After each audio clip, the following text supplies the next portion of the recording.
2016 കേരളത്തിൽ പിണറായി സർക്കാർ അധികാരത്തിലെത്തുമ്പോൾ ആശാവർക്കർമാരുടെ ഓണറേറിയം മാസം കേവലം 1000 രൂപ മാത്രമായിരുന്നു. ആശാവർക്കർമാരുടെ ദയനീയ സാഹചര്യം പരിഗണിച്ച് 2016 മുതൽ 23 വരെ എല്ലാ വർഷവും 500, 1000, 1500 രൂപ വീതം LDF സർക്കാർ വർദ്ധിപ്പിച്ചു. 2024 സംസ്ഥാനത്തിന്റെ സാമ്പത്തിക സാഹചര്യം മോശമായ അവസ്ഥയിൽ മാത്രമാണ് വർധനവ് വരുത്താതിരുന്നത്. ആ സർക്കാരിനെതിരെയാണ് വർഗശത്രുവായി പ്രഖ്യാപിച്ച് BMSന്റെയും ജമാഅത്തിന്റെയും പിന്തുണയോടെ SUCI-ക്കാർ സമരം നടത്തുന്നത്. വൈകിയാണെങ്കിലും കേന്ദ്രമന്ത്രി സുരേഷ് ഗോപിക്കും തിരിച്ചറിവുണ്ടായി. സംസ്ഥാന സർക്കാർ മാത്രം വിചാരിച്ചാൽ വർധനവ് വരുത്താൻ കഴിയില്ല എന്ന് സുരേഷ് ഗോപിക്ക് പറയേണ്ടി വന്നു. സംസ്ഥാനത്ത് പണം കായ്ക്കുന്ന മരമില്ലെന്നും സുരേഷ് ഗോപി പറഞ്ഞു. ഈവനിംഗ് ഡിബേറ്റ് ഈ വിഷയം പരിശോധിക്കുകയാണ്. ആദ്യം ശരത് ഓങ്ങല്ലൂരിലേക്ക് പോവുകയാണ്. ശരത്ത്, ഇന്ന് തൃശ്ശൂരാണ് സുരേഷ് ഗോപി ഇത് സംബന്ധിച്ചൊരു പ്രസ്താവന നടത്തിയത്. കഴിഞ്ഞ ദിവസം തിരുവനന്തപുരത്ത് ആശാവർക്കർമാരുടെ സമരപ്പന്തലിലെത്തി അവർക്കെല്ലാ പിന്തുണയും നൽകിയിട്ട് പോയ ആളാണ് ഇന്ന് കരണം മറിഞ്ഞ് സംസ്ഥാന സർക്കാരിൻ്റെ വിഷയത്തെ അഡ്രസ്സ് ചെയ്യാൻ തയ്യാറായിരിക്കുന്നത്. എന്തൊക്കെ കാര്യങ്ങളാണ് സുരേഷ് ഗോപി പറഞ്ഞത്?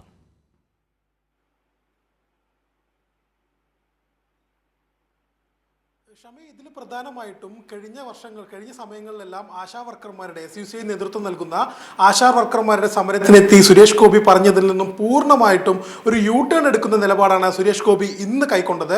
ഇന്ന് സുരേഷ് ഗോപി ഇതുമായി ബന്ധപ്പെട്ട് മാധ്യമപ്രവർത്തകർ ചോദിച്ച സമയത്ത് പറഞ്ഞത് താൻ ആരോഗ്യമന്ത്രിയെ കുറ്റം പറയാനില്ല എന്ന് പറഞ്ഞുകൊണ്ടായിരുന്നു. തന്നെ കൊണ്ട് കുറ്റം പറയിക്കാൻ ശ്രമിക്കരുത്, താൻ ആരോഗ്യമന്ത്രിയെ കുറ്റം പറയാനില്ല, സംസ്ഥാനത്തിൻ്റെ സാമ്പത്തികമായിട്ടുള്ള അവസ്ഥയെക്കുറിച്ച് നമുക്ക് ബോധ്യമുണ്ടാകേണ്ടതാണ്, ഇത് പണം കായ്ക്കുന്ന മരമൊന്നും നമുക്കില്ലല്ലോ, അതുകൊണ്ട് തന്നെ സംസ്ഥാന സർക്കാരിന് പെട്ടെന്നൊരു തീരുമാനത്തിലേക്ക് എത്താൻ കഴിയില്ല എന്ന് ഇതുമായി ബന്ധപ്പെട്ടുകൊണ്ട് അദ്ദേഹം കൃത്യമായി പറഞ്ഞു. മറ്റൊരു പ്രധാനപ്പെട്ട കാര്യം പറഞ്ഞത് ഇതുമായി ബന്ധപ്പെട്ടുകൊണ്ട് ആശാവർക്കർമാരുടെ ഓണറേറിയം വർദ്ധിപ്പിക്കുന്നതുമായി ബന്ധപ്പെട്ടുകൊണ്ട് പറയാനുള്ളതെല്ലാം കേന്ദ്ര ആരോഗ്യമന്ത്രി JP നദ്ദ പറഞ്ഞിട്ടുണ്ട് എന്ന് അദ്ദേഹം പറഞ്ഞു. മറ്റൊരു പ്രധാനപ്പെട്ട കാര്യം പറഞ്ഞത് താൻ തിരുവനന്തപുരത്ത് ആശാവർക്കർമാരുടെ സമരത്തിനെത്തി പറഞ്ഞതും ഇപ്രകാരം തന്നെയായിരുന്നു. എന്നാൽ മാധ്യമങ്ങൾ ഇതിൻ്റെ ചർച്ചാമൂല്യം മനസ്സിലാക്കിക്കൊണ്ട് തൻ്റെ വാക്കുകളെ തെറ്റായി വ്യാഖ്യാനിക്കുകയായിരുന്നു, തൻ്റെ വാക്കുകൾക്ക് മേൽ ചർച്ചയ്ക്ക് വേണ്ടി കത്രിക വയ്ക്കുകയായിരുന്നു എന്നാണ് അദ്ദേഹം പറഞ്ഞത്. എന്തായാലും മാധ്യമങ്ങളെ വിമർശിക്കുന്നതിനോടൊപ്പം തന്നെ സംസ്ഥാന സർക്കാരിനെയോ ആരോഗ്യമന്ത്രിയെയോ താൻ വിമർശിക്കാനില്ല എന്നൊരു നിലപാട് കൂടി കേന്ദ്ര സഹമന്ത്രി കൂടിയായിട്ടുള്ള സുരേഷ് ഗോപി ഇന്ന് കൈക്കൊണ്ടിരിക്കുകയാണ്. ഷമി, ശരത് ഒരു കേന്ദ്രമന്ത്രിയാണ് അദ്ദേഹം, സംസ്ഥാനത്തെ തിരഞ്ഞെടുക്കപ്പെട്ട ഒരു MP ആണ് അദ്ദേഹം. അദ്ദേഹത്തിന് അടിസ്ഥാനരഹിതമായി ഒരു സമരത്തിൻ്റെ വേദിയിൽ വന്ന് എന്തും പറയാനുള്ള ലൈസൻസ് ഇല്ല. അദ്ദേഹം ഈ സമരപന്തലിലെത്തി കേന്ദ്ര സർക്കാരിൻ്റെ ഈ ആശാവർക്കർമാരുടെ കാര്യത്തിലുള്ള ഉത്തരവാദിത്വത്തെ പാടെ മറന്നുകൊണ്ടാണ് അദ്ദേഹം സംസാരിച്ചത്. പക്ഷേ ഇപ്പോൾ അദ്ദേഹം മാധ്യമങ്ങളുടെ മേൽ ആ കുറ്റം ചാർത്തുകയാണെങ്കിലും അന്ന് അദ്ദേഹം പറഞ്ഞതിനെക്കുറിച്ച് നമുക്കെല്ലാവർക്കും നല്ല ധാരണയുണ്ട്. എന്തായാലും വൈകിട്ടാണെങ്കിലും അദ്ദേഹം ഈ വിഷയം തിരിച്ചറിയുന്നു എന്നുള്ളതാണ്. ഇതുമായി ബന്ധപ്പെട്ട് അദ്ദേഹത്തിന് കൂടുതൽ എന്തെങ്കിലും ചെയ്യാൻ കഴിയുമോ എന്നൊരു ചോദ്യം ഉയർന്നിരുന്നു.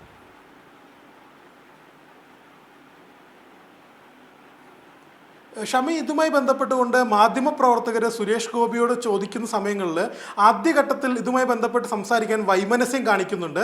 അതിനുശേഷമാണ് ഇത്തരത്തിൽ ആരോഗ്യമന്ത്രി ഡൽഹിയിൽ പോയ കാര്യം ചോദിക്കുന്നു.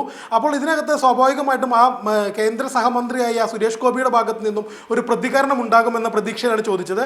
അപ്പോഴാണ് അദ്ദേഹം പറയുന്നത് തന്നെ മന്ത്രിക്കെതിരെ പറയിപ്പിക്കാൻ നിങ്ങൾ ശ്രമിക്കേണ്ട ആവശ്യമില്ല, താൻ മന്ത്രിക്കെതിരെ മുമ്പും പറഞ്ഞിട്ടില്ല എന്ന രീതിയിൽ മാറിയത്. അതായത് കൃത്യമായിട്ട് ആശാവർക്കർമാരുടെ SUCI നേതൃത്വം നൽകുന്ന ആശാവർക്കർമാരുടെ സമരത്തിന് 3 തവണ അദ്ദേഹം സമരപ്പന്തലിൽ എത്തിയിട്ടുണ്ട്. ഒരു തവണ അദ്ദേഹത്തെ വലിയ പാട്ടൊക്കെ പാടിയാണ് ഈ SUCIയുടെ നേതൃത്വത്തിലുള്ള ആശാവർക്കർമാർ സ്വീകരിച്ചത്. പിറ്റേ ദിവസമാണ് അദ്ദേഹം വന്ന് ഈ മഴക്കോട്ടുകൾ നൽകിക്കൊണ്ട് ആശാവർക്കർമാർക്ക് തൻ്റെ സമരത്തിനുള്ള തൻ്റെ പിന്തുണ അറിയിച്ചത്. അന്ന് തന്നെ കേന്ദ്ര സർക്കാരിൻ്റെ ഭാഗത്ത് നിന്നും ഇത്തരത്തിൽ നൽകേണ്ട തുക സംബന്ധിച്ച് വലിയ തർക്കങ്ങളോ അല്ലെങ്കിൽ ചോദ്യങ്ങൾ ഉയർന്നിരുന്നു. അന്ന് പറഞ്ഞത് ഇതുമായി ബന്ധപ്പെട്ടുകൊണ്ട് യൂട്ടിലൈസേഷൻ സർട്ടിഫിക്കറ്റ് കൊടുക്കുന്ന മുറയ്ക്ക് ഇതെല്ലാം നൽകുമെന്നാണ് കേന്ദ്രമന്ത്രി സഹമന്ത്രി കൂടിയായിട്ടുള്ള ഈ സുരേഷ് ഗോപി പറഞ്ഞിരുന്നത്. എന്നാൽ ഇന്ന് കാര്യങ്ങളെല്ലാം മാറിയിരിക്കുന്നു. ഇന്ന് അദ്ദേഹം പറയുന്നത് സംസ്ഥാന സർക്കാരിന് ഇതിൽ കാര്യമായി ഒന്നും ചെയ്യാനില്ല, സംസ്ഥാന സർക്കാരിന് ചെയ്യാൻ പരിമിതികളുണ്ട്. കാരണം സംസ്ഥാന സർക്കാരിന്റെ കയ്യിൽ നിൽക്കുന്ന നമ്മുടെ സ്ക്രീനിൽ കാണിക്കുന്നുണ്ട്, നമ്മുടെ പരിമിതിക്കകത്ത് നിന്നുകൊണ്ട് തന്നെ എത്ര രൂപ ആശാവർക്കർമാർക്ക് വേണ്ടി സർക്കാർ LDF സർക്കാർ 2016 മുതൽ 2023 വരെ ഈ 24 മാത്രമാണ് ഒരു വർധനവ് വരുത്താതിരുന്നത്. ബാക്കി 2016 മുതൽ 23 വരെ ഏതാണ്ട് 8 വർഷക്കാലം കൊണ്ട് 6000 രൂപയാണ് LDF സർക്കാർ വർദ്ധിപ്പിച്ചത്. അതേസമയം തന്നെ നമ്മൾ പരിശോധിക്കണം, 2011 മുതൽ 2016 വരെ അധികാരത്തിലിരുന്ന UDF സർക്കാർ കേവലം 500 രൂപയാണ്, 500 രൂപ മാത്രമാണ്. അതായത് ഒരു വർഷം 100 രൂപ വെച്ച് വർദ്ധിപ്പിച്ച സാഹചര്യമായിരുന്നു അന്നുണ്ടായിരുന്നത്. അതായത് 2016-ൽ പിണറായി സർക്കാർ അധികാരത്തിൽ വരുമ്പോൾ കേവലം 1000 രൂപ മാത്രമായിരുന്നു ഇവർക്ക് കിട്ടിക്കൊണ്ടിരുന്ന ഓണറേറിയം. അതാണ് ഇന്ന് 10,000 രൂപയായി, 13,000 രൂപ ചില ആൾക്കാർക്ക് ലഭ്യമാകുന്നുണ്ട്. അങ്ങനെ വർദ്ധിച്ചിരിക്കുന്നത്. അതായത് ഈ 8 വർഷം കൊണ്ട് സംസ്ഥാന സർക്കാർ 6,000 രൂപ ഇവർക്ക് വർദ്ധിപ്പിച്ചു കൊടുത്തു. 7,000 രൂപയാണ് ഇപ്പോൾ നിലവിൽ അവർക്ക് ലഭിക്കുന്നത്. അത്രമാത്രം അവർക്ക് വേണ്ടി ചെയ്ത ഒരു സർക്കാരിനെയാണ് പിഴുതെറിയും എന്ന് പറഞ്ഞുകൊണ്ട് തിരുവനന്തപുരത്ത് വിരലിൽ എണ്ണാവുന്ന കുറച്ച് SUCI-ക്കാർ സമരം നടത്തുന്നത്. അതിനാദ്യഘട്ടത്തിൽ പിന്തുണ നൽകിയ ആൾ തന്നെയാണ് സുരേഷ് ഗോപി. അതിൻ്റെ അകത്ത് ഒരു സംശയവും നമ്മൾക്കാർക്കുമില്ല. പക്ഷേ കേന്ദ്രമന്ത്രി എന്ന ഭരണഘടനാ പദവിയിൽ ഇരിക്കുന്ന ഒരാളെന്ന നിലയിൽ യാഥാർത്ഥ്യം പറയാൻ അദ്ദേഹം നിർബന്ധിതമായി എന്നുള്ളതാണ്, അല്ലേ?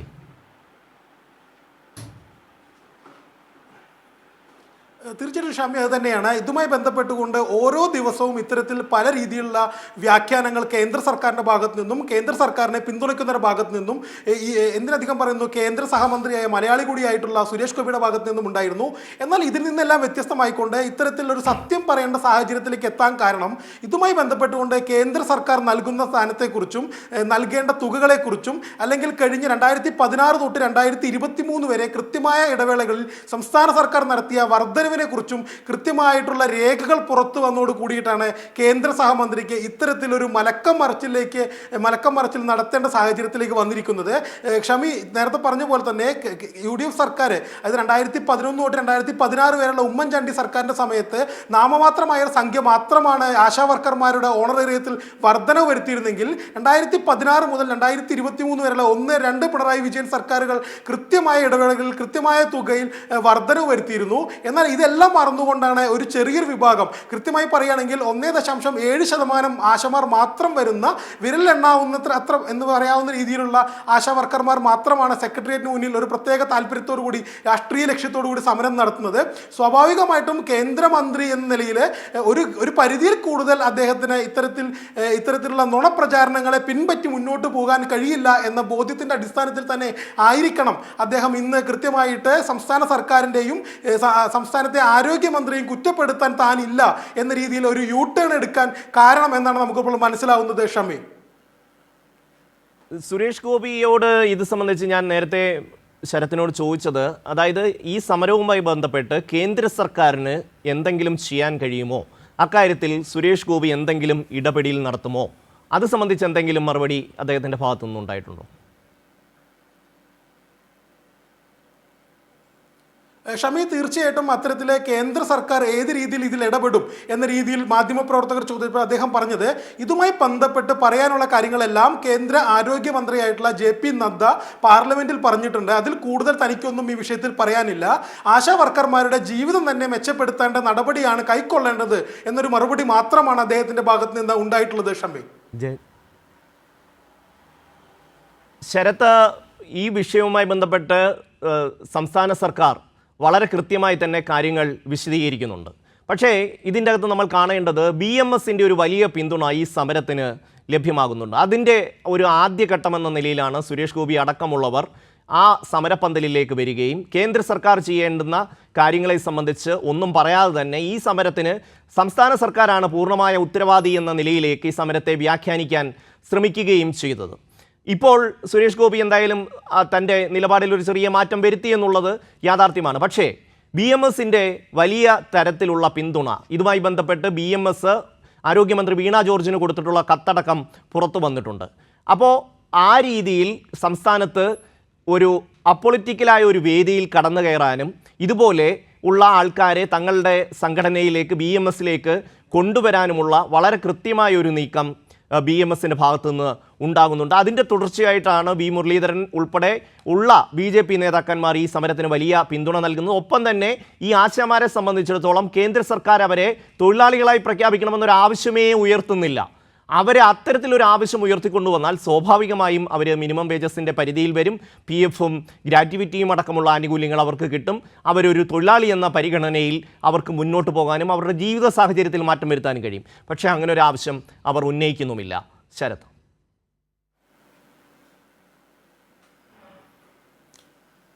ഷമി, വളരെ കൃത്യമാണ് ഈ സംഭവത്തിനകത്ത്. ഇതിനകത്ത് ഈ ആശാ വർക്കർമാരെ സ്കീം വർക്കർമാരായി നിലനിർത്തും എന്ന് തന്നെയാണ് ഇതിനകത്ത് കേന്ദ്ര സർക്കാരുമായി ബന്ധപ്പെട്ട ആളുകൾ പറയുന്നത്.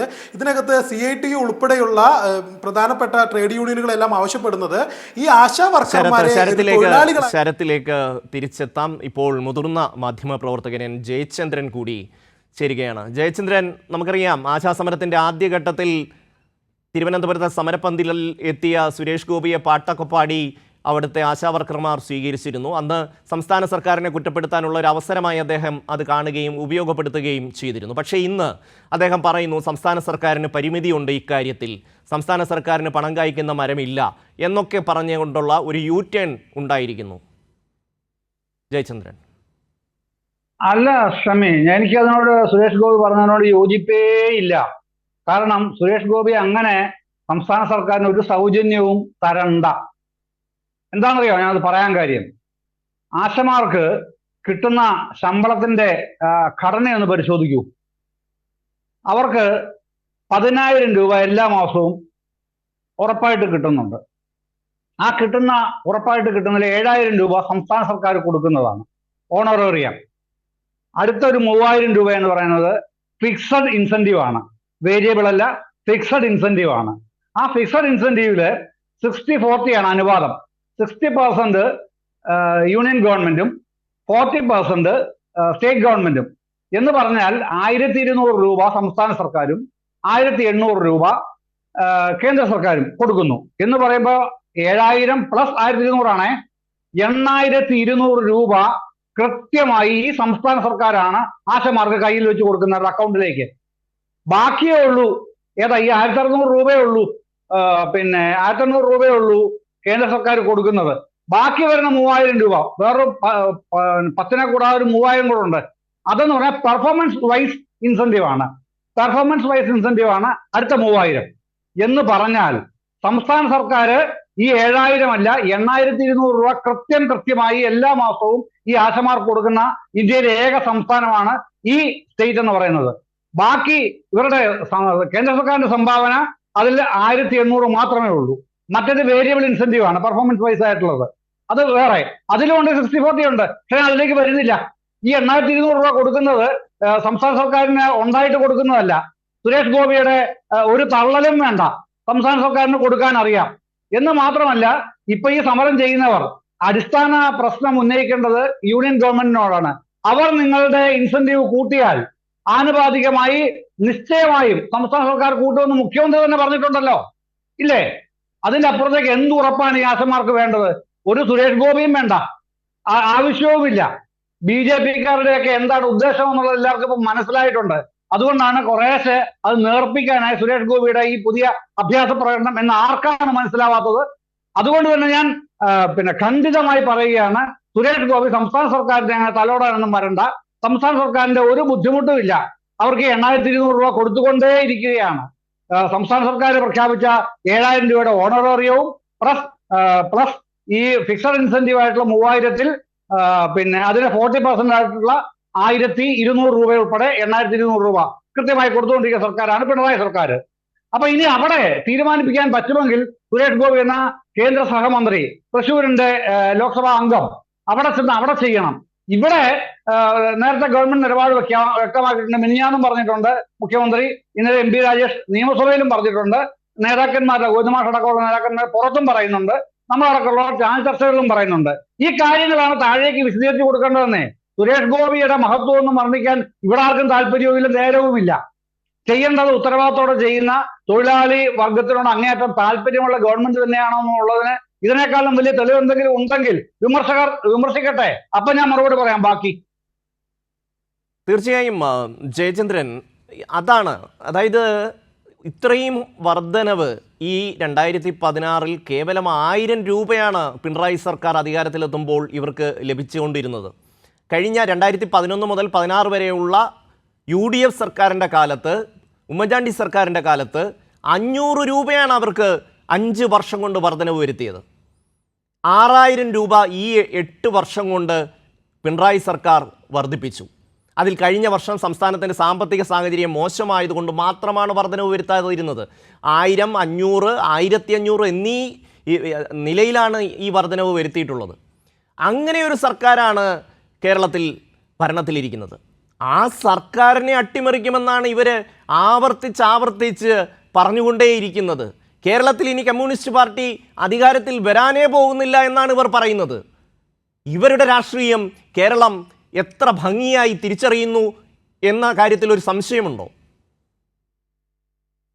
എന്നോടാണ് ക്ഷമ ചോദിച്ചത്. അതെ, അല്ല, അത് ഇവരുടെ രാഷ്ട്രീയം എന്നുള്ളതല്ല, ഇവരുടെ ഈ പിന്നെ രാഷ്ട്രീയത്തിലെ ധാർമ്മികതയില്ലായ്മയും നെറുകേടും അതാണ് പുറത്തേക്ക് ജനങ്ങൾ മനസ്സിലാക്കിക്കൊണ്ടിരിക്കുന്നത്. ഇപ്പോൾ എന്തിന്റെ പേരിലാണ് ഈ സർക്കാരിനെതിരെ സമരം ചെയ്യുന്നത്? സമരം ചെയ്യേണ്ട എല്ലാ ഈ സമരത്തിന്റെ വിമർശനങ്ങളെല്ലാം നീളേണ്ടതും സമരം ചെയ്യേണ്ടതും യൂണിയൻ ഗവൺമെന്റിനെതിരെയാണെന്നുള്ളത് പകൽ പോലെ വ്യക്തമാണ്. ആർക്കാണത് വ്യക്തമല്ലാതായിരിക്കുന്നത്? എന്നിട്ട് അതിനൊന്നും ഒരു മറുപടിയുമില്ല. നിങ്ങൾ അത്തരം ചോദ്യങ്ങളൊന്നും ഇങ്ങോട്ട് ചോദിക്കണ്ട, ഞങ്ങൾ തീരുമാനിക്കും, ഞങ്ങൾ തീരുമാനിച്ചിട്ടുള്ളത് സംസ്ഥാന സർക്കാരിനെതിരെ സമരം ചെയ്യാനാണ്. എന്ത് ചെയ്യാനാണ് ഇവർ സമരം ചെയ്തിട്ട്? ഈ 8200 രൂപ പ്രതിമാസം ആശമാർക്ക് കൊടുക്കുന്ന സംസ്ഥാന സർക്കാരിനെതിരെ എന്ത് സമരം ചെയ്ത് വിജയിപ്പിക്കാമെന്നാണ് അവർ വിചാരിക്കുന്നത് എന്നുള്ളത് അവരുടെ നേതാക്കൾ വ്യക്തമാക്കട്ടെ. ജയചന്ദ്രൻ, അവർ സമരം ചെയ്ത് വിജയിപ്പിക്കാമെന്ന് അവർ പോലും പ്രതീക്ഷിക്കുന്നില്ല. പക്ഷേ നമ്മുടെ ഇവിടുത്തെ വലതുപക്ഷ മാധ്യമങ്ങളും ഒപ്പം തന്നെ ഈ പറയുന്ന CPIM വിരുദ്ധതയിൽ അഭിരമിക്കുന്ന കുറേ ആൾക്കാരും ഇവർക്ക് ഉറപ്പ് നൽകുകയാണ്, നിങ്ങളുടെ സമരം ഞങ്ങൾ ഏറ്റെടുത്ത് ഞങ്ങൾ വിജയിപ്പിച്ചു തരുമെന്ന്. ആ മാധ്യമങ്ങളാണ് ഈ പണിയെടുത്തുകൊണ്ടിരിക്കുന്നത്, ഇതുമായി ബന്ധപ്പെട്ട യാഥാർത്ഥ്യങ്ങളെ തിരിച്ചറിയാതെ പോകുന്നത്. ഇപ്പോൾ താങ്കളൊരു കാര്യം ശ്രദ്ധിച്ചിട്ടുണ്ടാവും, കേരളത്തിൻ്റെ ആരോഗ്യമന്ത്രിയുടെ ഒരു ബാഗിൻ്റെ വിലയെക്കുറിച്ച് ചർച്ച ചെയ്യുന്നു. ഇന്ന് മാതൃഭൂമി ദിനപത്രത്തിൽ കിടപ്പുണ്ട്, 2022 മുതൽ നരേന്ദ്രമോദി വിദേശ സന്ദർശനത്തിന് ചെലവാക്കിയ തുക 289 കോടി രൂപയാണ്. ഒരാളെങ്കിലും അത് ചർച്ച ചെയ്യുമോ? ഒരാളെങ്കിലും അതിനെക്കുറിച്ച് പറയുമോ? വളരെ കൃത്യമായ രാഷ്ട്രീയത്തോടു കൂടി തന്നെയാണ് കേരളത്തിലെ മാധ്യമങ്ങൾ പോകുന്നത്. അത് ഈ സമൂഹം കൃത്യമായി തിരിച്ചറിയുകയും അവരെ ബോധ്യപ്പെടുത്തുകയും ചെയ്യുക എന്നൊരു ഉത്തരവാദിത്വം കൂടി ഇവിടുത്തെ ഇടതുപക്ഷ ചേരിക്കില്ലേ? അല്ലാതെ അതൊക്കെ 4 മടക്കി പോക്കറ്റിലിട്ടാൽ മതി. മാധ്യമങ്ങൾ അടക്കമാണ്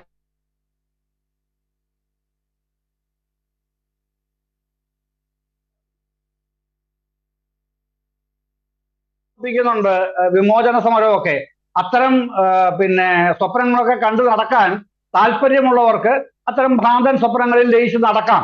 അതൊന്നും കേരളത്തിന് ചെലവാകില്ല എന്നുള്ളത് എത്രയും സുവ്യക്തമായിട്ടുള്ള കാര്യം തന്നെയാണ്. ഈ ആശാവർക്കർമാരുടെ പ്രശ്നം ഉന്നയിച്ച് കേരള സർക്കാരിനെ ഏതെങ്കിലും തരത്തിൽ ദ്രോഹിക്കാമെന്നോ കുറെ ആൾക്കാരെ ഇപ്പോ എനിക്കത് പറയുന്നതിന് മടിയൊന്നുമില്ല കേട്ടോ. അതിന്റെ പേരിൽ ഞാൻ ഇനി വിമർശിക്കപ്പെട്ടാലും ഞാനത് കാര്യമാക്കുന്നുമില്ല. CPIയോട് ആഭിമുഖ്യമുള്ള ചിലരൊക്കെ ഈ സമരപ്പന്തലിൽ വന്ന് നടത്തുന്ന കോപ്രായങ്ങൾ, ഫേസ്ബുക്കിൽ ഇടുന്ന പോസ്റ്റുകൾ, ഇതൊക്കെ കാണുന്നവനാണ് ഞാനുവേ. കേരളത്തിലെ നാട്ടുകാർ മുഴുവനൊക്കെ കാണുന്നുണ്ട്. ആലോചിക്കണം, ഈ മുന്നണി ഭരണത്തിൽ 2ാമത്തെ പ്രബല കക്ഷിയാണല്ലോ CPI. എന്താണ് നിങ്ങൾ ഈ ചെയ്യുന്നത്? നിങ്ങളുടെ നേതാക്കന്മാർ എന്ന് പറഞ്ഞു നടക്കുന്ന ആൾക്കാരൊക്കെ ചെയ്യുന്നത്. പേരെടുത്ത് തന്നെ ഒരാളുടെ പേര് പറയാം, ഡോക്ടർ KG താര, ഡിസാസ്റ്റർ മാനേജ്മെന്റിന്റെ മുൻ മേധാവിയായിരുന്നല്ലോ അവർ. എന്താണ് അവർ അവിടെ വന്ന് കേരളത്തോട് ആവശ്യപ്പെടുന്നത്? ഞാൻ ഈ ചോദിക്കുന്നതിന് അവർക്കൊരു സമാധാനം പറയാനുണ്ടോ? 8200 രൂപ സംസ്ഥാന സർക്കാർ ആശമാർക്ക് എല്ലാ മാസവും കൊടുക്കുന്നുണ്ട്. സംസ്ഥാന സർക്കാർ കേന്ദ്ര സർക്കാർ കൊടുക്കുന്നത് വെറും 1800 രൂപ മാത്രമാണ് ഫിക്സഡ് ആയിട്ട് കൊടുക്കുന്നത്. മറ്റേത് വേരിയബിൾ ഇൻസെന്റീവിൽ പെട്ടതാണ്, പെർഫോമൻസ് വൈസ്. അത് കിട്ടിയാൽ കിട്ടി, പോയാൽ പോയി എന്നുള്ളതാണ് അടുത്ത 3000. അപ്പൊ അത്രയും പണം കൊടുക്കുന്ന ഈ സർക്കാരിനെ എന്തുകൊണ്ടാണ് സർക്കാരിന്റെ കാര്യത്തിൽ ഇത്ര നിങ്ങൾക്ക് എതിർക്കാനുള്ളത്? തീർച്ചയായും ജയചന്ദ്രൻ, ഈ സമരത്തിൽ 26,000-ഓളം വരുന്ന ആശാവർക്കർമാരിൽ ഏകദേശം 1,000-ഓളം പേർ മാത്രമാണ് ഇപ്പോൾ സമരരംഗത്തുള്ളത്. അവരിൽ പലരും ആദ്യഘട്ടത്തിൽ സമരത്തിന് വന്ന പലരും സമരം അവസാനിപ്പിച്ച് സത്യമായ കാര്യങ്ങൾ തിരിച്ചറിഞ്ഞ് മടങ്ങിപ്പോകുന്ന ഒരവസ്ഥയാണ് ഇപ്പോഴുള്ളത്. എന്തായാലും സുരേഷ് ഗോപി കൂടി ഈ വിഷയത്തിൽ ഒരു പ്രതികരണം നടത്തിയ സാഹചര്യത്തിലാണ് ഈ വിഷയം ഇന്ന് ഈവനിംഗ് ഡിബേറ്റ് പരിശോധിച്ചത്. മറ്റൊരു വിഷയം, അന്ധവിശ്വാസം പ്രചരിപ്പിക്കാനായി CPIMന്റെ പേരിൽ വ്യാജവാർത്ത ചമച്ച് മലയാള മനോരമ ദിനപത്രം. ശുഭകാര്യങ്ങൾക്കായുള്ള 10ാമത് ദിനമായതിനാലാണ് ഏപ്രിൽ 23-ന് CPIM സംസ്ഥാന ആസ്ഥാന മന്ദിരം ഉദ്ഘാടനം ചെയ്യുന്നത് എന്നാണ് മനോരമയുടെ വ്യാജ വാർത്ത.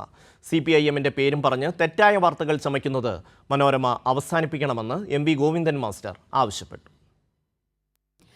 LDF സർക്കാരിനും CPIMനുമെതിരെ മനോരമ ചമച്ചുകൊണ്ടിരിക്കുന്ന വ്യാജ വാർത്തകൾ ഒന്നിനു പിന്നാലെ ഒന്നായി പൊളിഞ്ഞുകൊണ്ടിരിക്കുകയാണ്. ഇപ്പോഴിതാ പുതിയൊരെണ്ണം. ഏപ്രിൽ 23-ന് CPIMന്റെ പുതിയ ആസ്ഥാന മന്ദിരം ഉദ്ഘാടനം ചെയ്യുന്നതുമായി ബന്ധപ്പെട്ടാണ് മനോരമ അന്ധവിശ്വാസം പ്രചരിപ്പിച്ചിരിക്കുന്നത്. മനോരമ വാർത്ത ഇങ്ങനെ: അന്ന് ശുഭദിനം, 10-ാം ഉദയം, നല്ല ദിവസം. പുതിയ ആസ്ഥാന മന്ദിരത്തിലേക്ക് CPIM കയറുന്നു. പുതിയ മന്ദിരത്തിന്റെ ഉദ്ഘാടനം നിശ്ചയിച്ചിരിക്കുന്ന ഏപ്രിൽ 23 10-ാം ഉദയമാണ്. ശുഭകാര്യങ്ങൾക്ക് അനുയോജ്യമായതെന്നാണ് ഈ ദിനവുമായി ബന്ധപ്പെട്ട വിശ്വാസം. പിണറായി വിജയൻ എന്ന കേരളത്തിലെ തിരക്കുള്ള ഒരു രാഷ്ട്രീയ നേതാവും മുഖ്യമന്ത്രിയും ഒരു തീയതി നൽകുന്നതിന് വേണ്ടി ഞങ്ങൾ 22, 23, 24 രീതിയിൽ ഏതെങ്കിലും ഒരു ദിവസം ഒന്നാണ് പറഞ്ഞത്. ആ 23-ാം തീയതി ആവാം എന്ന് ഞങ്ങൾ തീരുമാനിച്ചു. അതിനെ വേറൊരു തരത്തിൽ അവതരിപ്പിച്ച് യഥാർത്ഥത്തിൽ ഒരു നെഗറ്റീവ് വാർത്ത ഉൽപ്പാദിപ്പിക്കുകയാണ് ചെയ്തിട്ടുള്ളത്. ആ പത്രം ഒരു തെറ്റായ പ്രവണതയാണ്. നെഗറ്റീവായ കാര്യം നിരന്തരമായിട്ട് ആവർത്തിക്കുക എന്നുള്ളതാണ് ഇവരുടെ എല്ലാം കമ്മ്യൂണിസ്റ്റ് വിരുദ്ധതയുടെ ഭാഗമായിട്ട് കാണാൻ കഴിയുന്ന ഒരു ചിത്രം. ഹിന്ദുക്കൾക്കിടയിൽ അന്ധവിശ്വാസങ്ങൾ പ്രചരിപ്പിച്ച് പത്രത്തിന്റെ പ്രചാരണം വർദ്ധിപ്പിക്കുക എന്നതാണ് മനോരമയുടെ ലക്ഷ്യം. ഇതിനെതിരെ വിമർശനം ശക്തമാകുന്നതിനിടയിലാണ് CPIMന്റെ ആസ്ഥാന മന്ദിരത്തിന്റെ ഉദ്ഘാടനവുമായി ബന്ധപ്പെട്ട് വ്യാജ വാർത്ത ചമയ്ക്കുന്നത്. News desk Kairali news. News ഡെസ്കിൽ നിന്ന് K രാജേന്ദ്രനും ഒപ്പം തന്നെ മുതിർന്ന മാധ്യമപ്രവർത്തകൻ ജയചന്ദ്രനും ചേരുന്നു. ആദ്യം K രാജേന്ദ്രനിലേക്ക്. രാജേന്ദ്രൻ, ഈ ഒരു വാർത്ത ഏതാണ്ട് ഒരു കോളം വാർത്തയാണ് മനോരമ ഇന്ന് 1-ാം പേജിൽ നൽകിയിരിക്കുന്നത്. പക്ഷേ ആ വാർത്ത വായിച്ചാൽ ആൾക്കാരുടെ മനസ്സിലേക്ക് വളരെ കൃത്യമായ ഒരു ഇമേജ് കടത്തിവിടാൻ അവർ ശ്രദ്ധിക്കുന്നുണ്ട്. അതായത് CPIM എന്തോ ഹിന്ദുത്വ ലൈനിലേക്ക് മാറുന്നു. CPIMകാരുടെ പ്രവൃത്തികളും അവരുടെ ഓഫീസുമായി ബന്ധപ്പെട്ട കാര്യങ്ങളും എല്ലാം ഒരു ഹൈന്ദവ രീതിയിലാണ് എന്നുള്ള ഒരു പ്രതീതി. അതിലൊന്നാമത്തത് ഈ 10-ാം ഉദയവുമായി ബന്ധപ്പെട്ട് കൊടുത്തത്. അതിൻ്റെ ഇടയ്ക്ക് കൂടെ വരിയിൽ പറയുന്നു കാവിയോട് സാമ്യമുള്ള നിറമെന്ന് ഗോവിന്ദൻ മാസ്റ്റർ പറഞ്ഞെങ്കിലും അദ്ദേഹം അത് നിഷേധിച്ചു. വളരെ കൃത്യമായി തന്നെ അവരുടെ ഉദ്ദേശം ഇതിൽ നിന്ന് വ്യക്തമാണ്. രാജേന്ദ്രൻ, മനോരമ കുറച്ചു കാലമായി സർക്കാരിനെതിരെ CPIMനെതിരെ നിരന്തരം വ്യാജ വാർത്തകൾ നൽകിക്കൊണ്ടിരിക്കുന്നു. അതെല്ലാം ഒന്നിന് പിന്നാലെ ഒന്നാകെ പൊളിഞ്ഞുകൊണ്ടിരിക്കുന്നു. കുറച്ചു കാലം മുമ്പ്, ഏതാനും ദിവസങ്ങൾക്ക് മുമ്പാണ് ഈ TRS നേതാവ് കവിത ഈ ബ്രൂവറി ഇടപാടുമായി ബന്ധപ്പെട്ട് നിയമസഭയിൽ വന്ന് അന്ന് സ്പീക്കറായിരുന്ന MP രാജേഷിനെ കണ്ടിരുന്നു എന്നൊരു വാർത്ത അവർ തന്നെ കൊടുത്തു. അത് പച്ചക്കള്ളമാണെന്ന് MP രാജേഷ് തന്നെ ഒരു ഫേസ്ബുക്ക് പോസ്റ്റിലൂടെ അത് പൊളിച്ചു കൊടുത്തു. അതിനുശേഷം മനോരമ ഖേദപ്രകടനം നടത്തി. ഇങ്ങനെ ഇത് ഒരു സംഭവമല്ല, തുടർച്ചയായി ഈ കഴിഞ്ഞ 8 വർഷമായി തുടർച്ചയായി വ്യാജ വാർത്തകളുടെ ഒരു പരമ്പരയാണ്. അതിൻ്റെ ഏറ്റവും ഒടുവിലത്തേതാണ് ഈ വാർത്ത. ഈ വാർത്ത കൊണ്ട് അവർ ഉദ്ദേശിക്കുന്നത് എന്തെന്നാൽ, മനോരമ പത്രം കുറച്ചു കാലമായി മനോരമയുടെ പ്രസിദ്ധീകരണങ്ങൾ ഈ ഹിന്ദുമത വിശ്വാസികളെ ആകർഷിക്കുന്ന നിരന്തര അന്ധവിശ്വാസങ്ങൾ പ്രചരിപ്പിച്ചുകൊണ്ടിരിക്കുന്നുണ്ട്. ഇപ്പോൾ സുനിത വില്യംസിൻ്റെ ബഹിരാകാശത്തു നിന്നുള്ള മടങ്ങിവരുമായി ബന്ധപ്പെട്ട് അവർ 19-ാം തീയതി പുലർച്ചെ എത്തി. അപ്പോൾ പുലർച്ചെ ഒരു 3:30 എത്തി. അന്ന് പുലർച്ചെ ഒരു 5:30 മനോരമയുടെ സയൻസ് ഡെസ്ക് എന്ന തലക്കെട്ടിൽ കൊടുത്തിരുന്ന വാർത്ത, ഗണപതി ഭഗവാൻ എനിക്കൊപ്പം ഗീതയും സമോസയുമായി ബഹിരാകാശത്ത് പോയ സുനിത. അപ്പോൾ ഉദ്ദേശം എന്തെന്നാൽ, സുനിത വില്യംസ് പുലർച്ചെ എത്തിയപ്പോൾ തന്നെ അവരുടെ സയൻസ് ഡെസ്ക്, പേര് സയൻസ് ഡെസ്ക് എന്നാണ്, ഇത്തരമൊരു അന്ധവിശ്വാസം പ്രചരിപ്പിക്കുന്ന ഒരു വാർത്ത കൊടുക്കുന്നു. അതിൻ്റെ ഉദ്ദേശം എന്തെന്നാൽ ഹിന്ദുക്കളെ കൂട്ടത്തോടുകൂടി ആകർഷിക്കുക, അതോടൊപ്പം തന്നെ തങ്ങൾ സംഘപരിവാറിനോടൊപ്പമാണെന്ന് സ്ഥാപിക്കുക. ഈ ലക്ഷ്യത്തോടു കൂടി നിരന്തരം ഇത്തരം അന്ധവിശ്വാസങ്ങൾ പ്രചരിപ്പിക്കുന്ന വാർത്ത കൊടുക്കുന്നു. അപ്പോൾ ഈ അന്ധവിശ്വാസങ്ങളെ ഏറ്റവും ശക്തമായിട്ട് എതിർക്കുന്നത് ഇവിടുത്തെ പുരോഗമന ചിന്താഗതിക്കാരും പുരോഗമന പ്രസ്ഥാനങ്ങളും അതിൻ്റെ നേതൃത്വം CPIMനുമാണ്. അതുകൊണ്ട് തന്നെ അങ്ങനെയെല്ലാമുള്ള CPIM പോലും ഈ 10-ാം ഉദയം എന്നൊരു അന്ധവിശ്വാസത്തിൻ്റെ ഭാഗമാവുന്നു എന്നൊരു സന്ദേശം ഇവിടുത്തെ ജനങ്ങൾക്ക് നൽകിക്കഴിഞ്ഞാൽ അവരെല്ലാം കൂട്ടത്തോടു കൂടി അന്ധവിശ്വാസികളായി മാറും. അതോടുകൂടി മനോരമയ്ക്ക് കുറേ കൂടി സ്വീകാര്യത കിട്ടും, അവർക്കിടയിലേക്ക് കൂടി മനോരമയ്ക്ക് കടന്നു കയറാൻ പറ്റുമെന്ന ഒരു ഉദ്ദേശമാണ് ഒന്ന്. രണ്ടാമത്തെ ഉദ്ദേശം CPIMനെ ഒന്ന് അങ്ങോട്ട് താറടിച്ച് കാണിക്കുക. ഈ രണ്ട് ഉദ്ദേശത്തോടു കൂടിയാണ് 1-ാം പേജിൽ തന്നെ ഇത്തരത്തിലുള്ള ഒരു വ്യാജ വാർത്ത കൊടുത്തിരിക്കുന്നത്. അപ്പോൾ ഇതിന് ഗോവിന്ദൻ മാഷ് ഇതിൻ്റെ കാരണമൊക്കെ പറഞ്ഞു. ഏപ്രിൽ 23-ാം തീയതിയാണ് ഇതിൻ്റെ ഉദ്ഘാടനം, ഈ പുതിയ ആസ്ഥാനത്തിൻ്റെ ഉദ്ഘാടനം തീരുമാനിച്ചിരിക്കുന്നത്. അതിൻ്റെ കാരണമെന്നാൽ മുഖ്യമന്ത്രി അതുമായി ബന്ധപ്പെട്ട അതിൻ്റെ തൊട്ട് മുമ്പും പിമ്പുമുള്ള ദിവസങ്ങളിലെല്ലാം തന്നെ CPM-ൻ്റെ LDF-ൻ്റെ ജില്ലാതല ബഹുജന റാലികളിൽ പങ്കെടുക്കാൻ പോവുകയാണ്. ആ സൗകര്യം അനുസരിച്ച് തീയതി കൊടുത്തു. അല്ലെങ്കിൽ ഇപ്പോൾ മനോരമ പറയുന്നത് പോലെ ഒരു അന്ധവിശ്വാസത്തിന് കീഴടങ്ങിക്കൊണ്ട് ഒരു നല്ല ദിവസം 10-ാം ഉദയ ദിവസം ആ രീതിയിൽ തന്നെ തെരഞ്ഞെടുത്തതാണ് എന്നൊരു അവകാശവാദം മനോരമയ്ക്ക് ഉണ്ടെങ്കിൽ അവരത് തെളിയിക്കണം. ഏത് ജോത്സ്യനെയാണ് കണ്ടത്, ഏത് നേതാവാണ് ചെന്ന് കണ്ടത്, ആ രീതിയിൽ തെളിയിക്കണം. അതൊന്നുമില്ലാതെ ഈ ജനങ്ങൾക്കിടയിൽ ഒന്ന് തെറ്റിദ്ധാരണ പരത്തുക, അതോടൊപ്പം തന്നെ ഒരു അന്ധവിശ്വാസം ജനങ്ങൾക്കിടയിൽ ആളിക്കത്തിക്കുക, ഈ 2 ലക്ഷ്യങ്ങളോടുകൂടിയുള്ള വളരെ ആസൂത്രിതമായ ഒരു വ്യാജ വാർത്തയാണ് മനോരമ ചമച്ചിരിക്കുന്നത്. CPIM-നെ കുറിച്ച് എഴുതിയാലേ വായിക്കാൻ ആളെ കിട്ടൂ എന്നുള്ള ഒരു യാഥാർത്ഥ്യം ഏറ്റവും നന്നായി തിരിച്ചറിയുന്ന ഒരു മാധ്യമമാണ് മലയാള മനോരമ. അതുകൊണ്ട് തന്നെ ഇതുമായി ബന്ധപ്പെട്ട് ഇവർ സ്വീകരിക്കുന്ന നിലപാട് എപ്പോഴും അങ്ങനെ തന്നെയാണ്. ഈ കഴിഞ്ഞ ഒരു 6 മാസത്തിനിടയ്ക്ക് രാജേന്ദ്രൻ എടുത്തു പരിശോധിച്ചാൽ സംസ്ഥാന സർക്കാരിൻ്റെ ധനസ്ഥിതിയുമായി ബന്ധപ്പെട്ട് മനോരമ കൊടുത്തിട്ടുള്ള വാർത്തകൾ, ആ വാർത്തകൾ വായിച്ചാൽ നമുക്ക് തോന്നുക അതായത് സംസ്ഥാനത്ത് ഖജനാവും പൂട്ടി ധനമന്ത്രി താക്കോലുമായി പോകാൻ പോകുന്നു. അത്ര രീതിയിലാണ് ഇവർ ഇതുമായി ബന്ധപ്പെട്ട്. പക്ഷെ ഒരു തവണ പോലും നമ്മുടെ ഖജനാവ് പൂട്ടിയിട്ടില്ല, നമ്മളുടെ ശമ്പളം മുടങ്ങിയിട്ടില്ല, നമ്മുടെ സാമൂഹ്യക്ഷേമ പെൻഷൻ കൃത്യമായി ഇപ്പോൾ വിതരണം ചെയ്തു വരുന്നു. അങ്ങനെ ഏതൊക്കെ തരത്തിൽ അപമാനിക്കാവുന്നതിൻ്റെ അല്ലെങ്കിൽ അപവാദ പ്രചരണം നടത്താവുന്നതിൻ്റെ അങ്ങേയറ്റം അവർ നടത്തുന്നുണ്ട്. അതുകൂടാതെയാണ് ഇപ്പോൾ CPIM ഒരു പുതിയ ഓഫീസ് നിർമ്മിക്കുന്നു. ആ ഓഫീസ് നിർമ്മാണത്തിനിടയ്ക്കും ഇതുപോലെയുള്ള കുത്തിത്തിരിപ്പുകൾ ഉണ്ടാക്കുക എന്നുള്ളത്.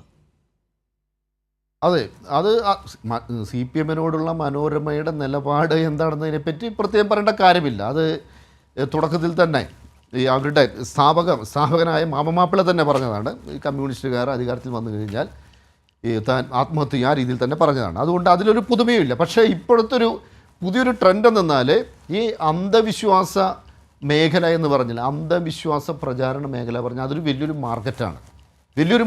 അത് BJP-യുടെ വളർച്ച, സംഘപരിവാറിൻ്റെ വളർച്ചയോടൊപ്പം തന്നെ ഉണ്ടായെന്നാണ് ഈ അന്ധവിശ്വാസങ്ങൾ മാധ്യമങ്ങളിലൂടെ പ്രചരിപ്പിച്ച് നല്ല പണം സമ്പാദിക്കുക. അപ്പോൾ ആ ഒരു വാണിജ്യതന്ത്രം ഏറ്റവും സമർത്ഥമായി പയറ്റുന്ന ഒരു മാധ്യമമാണ് മനോരമ. ഇപ്പോൾ മനോരമയുടെ ഏറ്റവും കൂടുതൽ വിറ്റഴിയുന്ന ഒന്നാണ് അവരുടെ പഞ്ചാംഗം, മനോരമ പഞ്ചാംഗം. ആ ഏറ്റവും പുതിയ പഞ്ചാംഗത്തിലെ ഒരു വാചകം ഞാൻ വായിക്കാം. കാരണം ഇത് എന്താണ് മനോരമ എന്ന് അറിയണം. അതായത് നല്ല സന്താനങ്ങളെ ആഗ്രഹിക്കുന്നവരെന്ത് ചെയ്യണം? വന്ധ്യ, വൃദ്ധ, മെലിഞ്ഞ സ്ത്രീകൾ, ബാലികമാർ, രോഗമുള്ളവർ, ഋതുകാലം കഴിഞ്ഞ സ്ത്രീകൾ, കർക്കശ സ്വഭാവമുള്ള സ്ത്രീകൾ, തടിച്ചവർ എന്നിവരെ ഉപേക്ഷിക്കണം. എങ്കിൽ മാത്രമേ നല്ല സന്താനം എന്ന് പറഞ്ഞ ഒരു തടിച്ച സ്ത്രീയാണ് ഭാര്യയെങ്കിൽ ആ തടിച്ച സ്ത്രീയെ ഉപേക്ഷിച്ചാൽ മാത്രമേ നിങ്ങൾക്ക് എന്ത് കിട്ടുള്ളൂ? നല്ല സന്താനങ്ങൾ കിട്ടുള്ളൂ. ഇത് മനോരമയുടെ ഈ പഞ്ചാംഗത്തിലുള്ളൊരു വാചകമാണ്. എത്ര വലിയ അന്ധവിശ്വാസമാണത്, എത്ര സ്ത്രീവിരുദ്ധമാണ് ഈ നിലപാടെന്നൊന്ന് ആലോചിച്ച് നോക്കുക. ആ തടിച്ച സ്ത്രീയെ ഉപേക്ഷിച്ചാൽ മാത്രമേ നിങ്ങൾക്ക് എന്ത് കിട്ടുള്ളൂ? നല്ല സന്താനങ്ങൾ കിട്ടുള്ളൂ. ഇത് മനോരമയുടെ ഈ പഞ്ചാംഗത്തിലുള്ളൊരു വാചകമാണ്. എത്ര വലിയ അന്ധവിശ്വാസമാണത്, എത്ര സ്ത്രീവിരുദ്ധമാണ് ഈ നിലപാടെന്നൊന്ന് ആലോചിച്ച് നോക്കുക. ഇത് മനോരമയുടെ പഞ്ചാംഗമാണ്. അപ്പോൾ ഇവരുടെ ലക്ഷ്യമെന്തെന്നാൽ ഈ അന്ധവിശ്വാസ പ്രസിദ്ധീകരണ വിപണി എന്നാൽ ഇന്ന് വലിയ മാർക്കറ്റാണ്. ആ മാർക്കറ്റിനെ ആകർഷിക്കാനായി ഇത്ര കടുത്ത സ്ത്രീവിരുദ്ധത പറയുന്ന അന്ധവിശ്വാസങ്ങളെ പ്രോത്സാഹിപ്പിക്കുന്ന ഒരു ഗ്രൂപ്പാണ് ഈ മനോരമ ഗ്രൂപ്പ്. അപ്പോൾ അവരെ സംബന്ധിച്ച് എന്ത് ചെയ്യണം? ഇങ്ങനെ CPM പോലും 10-ാം ഉദയം ഉൾപ്പെടെയുള്ള അന്ധവിശ്വാസങ്ങൾക്ക് കീഴടങ്ങുന്നു എന്നൊരു പൊതുചിത്രം ഉണ്ടാക്കി അവരുടെ അന്ധവിശ്വാസ മാർക്കറ്റിന് കൂടുതൽ സ്വീകാര്യത ഉണ്ടാക്കുക. ഇതാണ് അതിൻ്റെ പറയുന്ന വാണിജ്യതന്ത്രം. രാഷ്ട്രീയ തന്ത്രം അത് നേരത്തെ തന്നെ ഉള്ളതാണ്. നിരന്തരം വ്യാജ വാർത്തകൾ ഒന്നിന് പിന്നാലെ ഒന്നായി ചമച്ചുകൊണ്ടിരിക്കുക. അവരുടെ ഒരു അജണ്ടയാണ്, ടാർഗറ്റാണ്. പക്ഷേ നേരത്തെ പറഞ്ഞതുപോലെ ഇവർ ചമയ്ക്കുന്ന ഇത് നമ്മൾ മനസ്സിലാക്കേണ്ടത് ഇത് 70-കളിലെ കേരളമോ 80-കളിലെ കേരളമോ അല്ല. ഇത് ഒരു വ്യാജ വാർത്ത ചമച്ചു കഴിഞ്ഞാൽ അതിന് പിന്നാലെ കൃത്യമായി അതിൻ്റെ പുറകിലെ തട്ടിപ്പ് വെളിച്ചത്ത് കൊണ്ടുവന്ന് വളരെ സജീവമായ രീതിയിൽ ഇവിടെ ഒരു ബദൽ മീഡിയയുണ്ട്, ഇവിടെ ശക്തമായൊരു ബദൽ മീഡിയ ഉണ്ട്. അതുകൊണ്ടാണ് ഈ മനോരമയ്ക്കൊന്നും തന്നെ പഴയ രീതിയിൽ അവരുടെ അജണ്ടകൾ നടപ്പിലാക്കാൻ ഇപ്പോൾ സാധിക്കാതെ പോകുന്നത്. അവരുടെ സർക്കുലേഷൻ കുറഞ്ഞുകൊണ്ടിരിക്കുന്നു. അപ്പോൾ ഈ ഒരു വല്ലാത്ത ഒരു അവരുടെ ഒരു ആദിയുടെ ഒരു ബഹിർസ്ഫുരണമാണ് ഇന്നിപ്പോൾ ചമച്ചിരിക്കുന്ന ഈ ഒരു വ്യാജ വാർത്ത. ഈ ആത്മീയതയുടെ കാര്യം താങ്കൾ പറഞ്ഞതുകൊണ്ട് ഒരു കാര്യം കൂടി ഞാൻ ചൂണ്ടിക്കാണിക്കാം. ഈ തവണ ദി വീക്കിൻ്റെ കവർ സ്റ്റോറിയിൽ പറയുന്നത് ഇന്ത്യയിലെ യുവജനങ്ങളാകെ ആത്മീയതയുടെ ഒരു ലൈനിലേക്ക് അങ്ങ് പോവുകയാണ്. ഏതാണ്ട് പകുതിയോളം വരുന്ന ആർട്ടിക്കിൾ അതിനെക്കുറിച്ചാണ്. IT മേഖലയിൽ മറ്റു മേഖലയിലൊക്കെ ജോലി ചെയ്യുന്ന യുവജനങ്ങളാകെ മൊത്തത്തിലങ്ങ് ആത്മീയമായ ഒരു ലൈനിലേക്ക് പോകുന്നു. ഇന്ത്യയിൽ ആത്മീയത വലിയ തോതിൽ വരുന്നു. ഏതാണ്ട് പണ്ടത്തെ ഒരു ആത്മീയമായ ഇന്ത്യയിലേക്ക് ഈ രാജ്യം തിരിച്ചു പോകുന്നു എന്ന മട്ടിലൊക്കെ തന്നെയാണ്. ഇത് ഏതിനെയും ഇപ്പോൾ ആത്മീയതയുമായി ബന്ധിപ്പിക്കുക എന്നുള്ളതാണെന്ന് തോന്നുന്നു മനോരമയുടെ ഒരു രീതി. ദില്ലിയിൽ BJP സർക്കാർ വന്നതിൻ്റെ ഒരു ഇമ്പാക്റ്റ് ആണെന്ന് തോന്നുന്നു.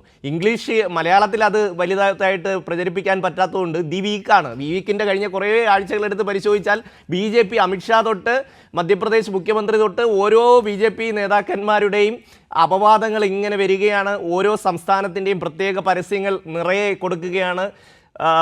സുഷമാ സ്വരാജിൻ്റെ മകളുടെ ഒരു കോളം തന്നെയാണ് ദി വീക്കിൽ ഇപ്പോൾ വന്നിരിക്കുന്നത്. ഞാൻ പറഞ്ഞത് ഈ ആത്മീയതയും BJPയുമായിട്ടുള്ള മനോരമയുടെ ഒരു ഷമ്മി ചൂണ്ടിക്കാണിച്ചില്ല, അതിനോട് ഒന്നുകൂടി കൂട്ടിച്ചേർക്കാറുണ്ട്. ഇപ്പോൾ ദി വീക്കിൻ്റെ ഈ പുതിയ ലക്കം അത് കുംഭമേളയുടെ പശ്ചാത്തലത്തിലാണ് ഇത് തയ്യാറാക്കിയത്. കുംഭമേള കഴിഞ്ഞ് അതോടുകൂടി ഇന്ത്യയിലെ ചെറുപ്പക്കാർ കൂട്ടത്തോടുകൂടി ഈ ആത്മീയതയിലേക്ക് നീങ്ങുന്നു എന്നതാണ്. അപ്പോൾ ഈ കുംഭമേളയിൽ 2 പേരെ അവർ ഈ ഇന്ത്യൻ മീഡിയ, അതായത് വീക്കും മനോരമയും ഇന്ത്യയിലെ മെയിൻ സ്ട്രീം മീഡിയയും 2 പേരെയാണ്, 2 യുവാക്കളെ, ഒരു യുവാവിനെയും ഒരു യുവതിയെയും ആത്മീയതയുടെ വലിയ പ്രതീകങ്ങളെ ഉയർത്തി കാണിച്ചു. ഒന്ന് IIT ബാബ എന്ന പേരിലൊരു അജയ് സിംഗ് IITയിൽ നിന്നും വലിയ ബിരുദാനന്തര ബിരുദം എല്ലാം നേടി അതിനുശേഷം കാനഡയിൽ പോയി ഉന്നത വിദ്യാഭ്യാസം നേടിയ ഒരു വലിയൊരു ആളായാണ് ചൂണ്ടിക്കാണിച്ചത്. അങ്ങനെയുള്ള IITയിൽ നിന്നും കഴിഞ്ഞിറങ്ങിയ പ്രഗത്ഭനായ ആ വിദ്യാർത്ഥി അവസാനം കാനഡയിലെ ജോലി ഉപേക്ഷിച്ച് ആത്മീയതയിലേക്ക് തൻ്റെ ജീവിതം മാറ്റിവെക്കാനായി ഇന്ത്യയിലെത്തി. അങ്ങനെ കുംഭമേളയ്ക്ക് എത്തി എന്നതായിരുന്നു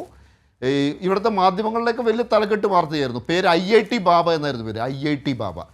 പക്ഷേ ഈ IIT ബാബയെ 2 ആഴ്ച മുമ്പ് ജയ്പൂരിൽ വെച്ച് കയ്യിൽ കഞ്ചാവ് എന്ന് പറഞ്ഞാൽ കുറച്ചല്ല, നല്ല ഒരുപാട് കഞ്ചാവ് കൈവശം വെച്ചതിന് ജയ്പൂർ പോലീസ് അറസ്റ്റ് ചെയ്തിരുന്നു.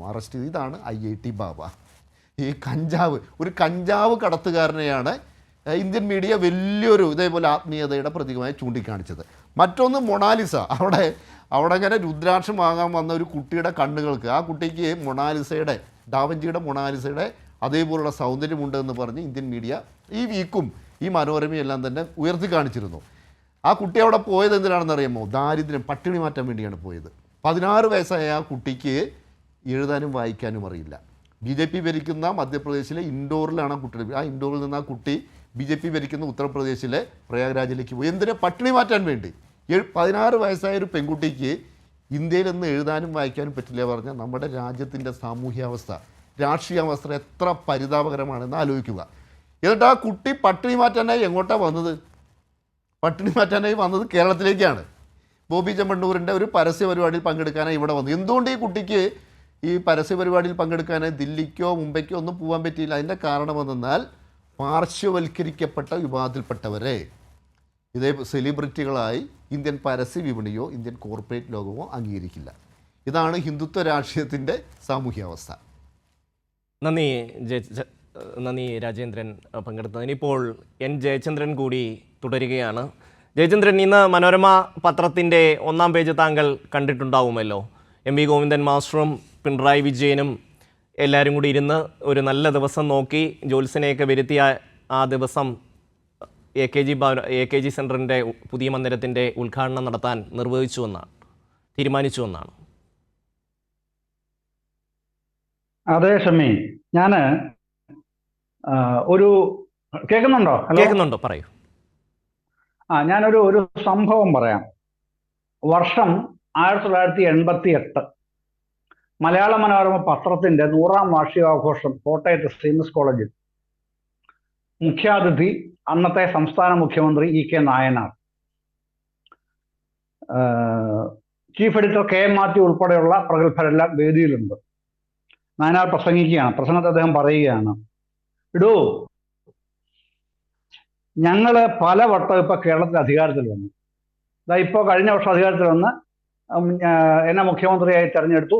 ഇപ്പൊ ഞാനിവിടെ ഉദ്ഘാടനം ചെയ്യാനും വന്നു. നിങ്ങൾ ഒരുപാട് പ്രാവശ്യം പ്രസംഗിച്ച് എഴുതിയൊക്കെ നടന്നില്ലേ കമ്മ്യൂണിസ്റ്റുകാര് കേരളത്തിൽ അധികാരത്തിൽ വന്ന വിഷം കുടിച്ച് മരിക്കുമെന്ന്? ഇനിയെങ്കിലും ഈ പണി നിർത്തിക്കൂടെ? ഇങ്ങനെ കമ്മ്യൂണിസ്റ്റ് വിരുദ്ധ വാർത്തകൾ എഴുതി ജനങ്ങൾക്ക് നിങ്ങളെ വിശ്വാസം ഇല്ലാതാകുന്ന സാഹചര്യമാണ് ഉണ്ടായതെന്ന് എന്താടോ തിരിച്ചറിയാത്തത്? കെ മാത്യു കുലുങ്ങി ചിരിച്ചതല്ലാതെ ഒരു വിശദീകരണവും അന്നോ പിന്നീടോ നൽകിയിട്ടില്ല. മനോരമയുമായി ബന്ധപ്പെട്ട ആരും നൽകിയിട്ടില്ല. ഞാനത് പറയാൻ കാര്യം, ഇതാണ് ചുരുക്കത്തിൽ മനോരമ. ഇത്രയുമേ ഉള്ളൂ ചുരുക്കത്തിൽ മനോരമ. അവരാണ് അവരുടെ ഇന്നത്തെ താങ്കൾ ചൂണ്ടിക്കാണിച്ച ഈ വാർത്ത, അതിൻ്റെ ആ വാർത്തയ്ക്കുള്ളിൽ അതിൻ്റെ ഔന്നത്യം അവർ ഒളിപ്പിച്ചു വെച്ചു. എന്താണ് ആ ഔന്നത്യം? CPIM എന്ന രാഷ്ട്രീയ പാർട്ടിക്ക് ഇത്രയും വലിയ ബഹുനില മന്ദിരം അവിടെ പടുത്തുയർത്താൻ കഴിഞ്ഞു എന്നുള്ളതാണ് ആ വാർത്തയിൽ ഉണ്ടാകേണ്ടിയിരുന്ന വാർത്തയുടെ മഹത്വവും ഔന്നത്യവും. അതിനെ വളരെ ബോധപൂർവം തമസ്കരിക്കുകയും അത് ഒളിപ്പിച്ചു വെക്കുകയും ചെയ്തിട്ട് ഒരു തെറ്റിദ്ധാരണാജനകമായ ഒരു പുതിയ സംഭവം എന്നുള്ള നിലയിൽ അവതരിപ്പിക്കുന്നതാണ് അന്ന് ഈ പറഞ്ഞതുപോലെ. പിന്നെ എന്താണ് ഷമി പറഞ്ഞത്? എന്തിന്റെയാണ്? ഒരു ഹൈന്ദവ ആചാരവുമായി ബന്ധപ്പെട്ടാണല്ലോ പറഞ്ഞത്. കുംഭമേള എന്തായിരുന്നു അത്? അല്ലല്ല, ഈ ഏപ്രിൽ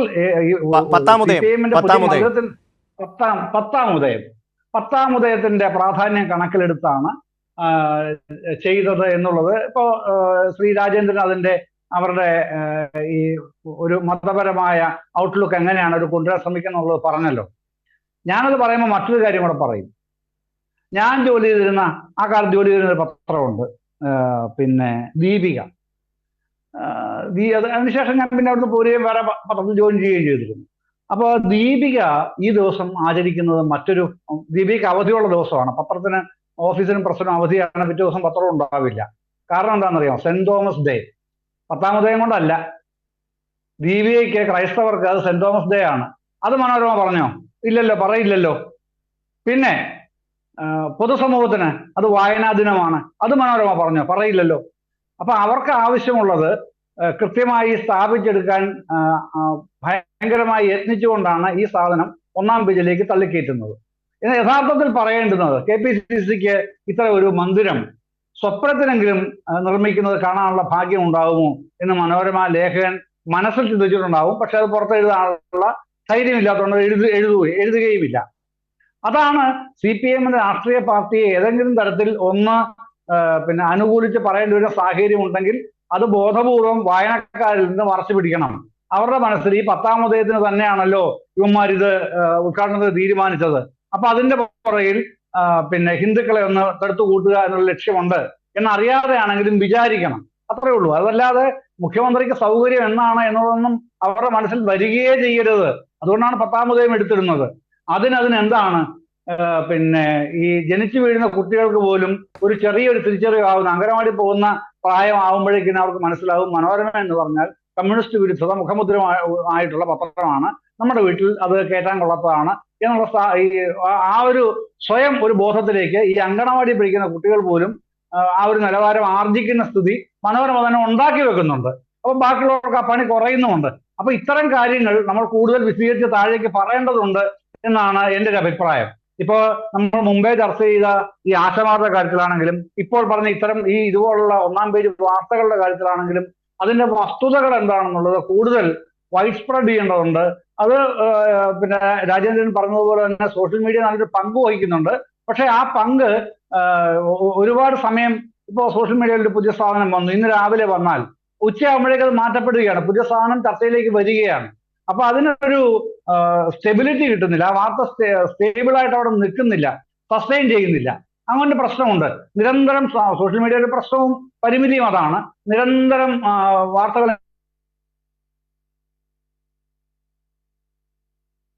കൊണ്ടേയിരിക്കുന്നത് കൊണ്ട് ആ സസ്റ്റൈനബിലിറ്റി കിട്ടുന്നില്ല. എങ്കിലും പോകേണ്ടതുണ്ട് എന്നുള്ളതുകൊണ്ടാണ് ഞാൻ ഈ കഥ ഉൾപ്പെടെ, കഥയല്ല സംഭവം ഉൾപ്പെടെ ചൂണ്ടിക്കാണിച്ചത്. ഷമി, ശ്രീ ജയചന്ദ്രൻ, തീർച്ചയായിട്ടും ഇപ്പോൾ കമ്മ്യൂണിസ്റ്റ് പാർട്ടികളെ സംബന്ധിച്ച് അല്ലെങ്കിൽ CPIMനെ സംബന്ധിച്ച് ഒരു വിമർശനത്തോടും ഒരു എതിർപ്പുമില്ല. ന്യായമായ വിമർശനമാണെങ്കിൽ തീർച്ചയായും അത് ഉൾക്കൊള്ളുന്നതിന് ഒരു ബുദ്ധിമുട്ടും ഇക്കാലയളവിൽ CPIM കാണിച്ചിട്ടുമില്ല.